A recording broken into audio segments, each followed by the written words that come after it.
ساتھیوں، آل India Muslim personal لا board کی طرف سے آج ٹویٹ پر لکھا گیا کہ بابری مسجد تھی، مسجد ہے، مسجد رہے گی۔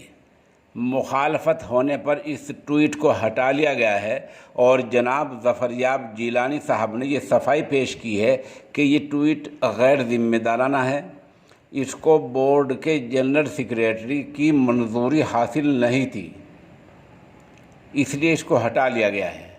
سوال یہ ہے کہ پرسنل لا بورڈ عظیم ادارہ ہے اور کام ایسے بچکانہ ہو رہے ہیں، کیا اسی طرح ٹویٹ کرنے اور ہٹانے سے بورڈ چلا کرتا ہے؟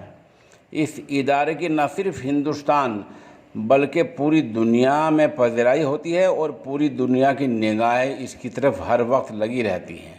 ایسا ہی چلتا رہا تو ہر ٹویٹ کے بعد لوگ جنرل سیکریٹری یا صدر محترم کو فون کیا کریں گے کہ کیا آپ فلاں ٹویٹ سے اتفاق رکھتے ہیں؟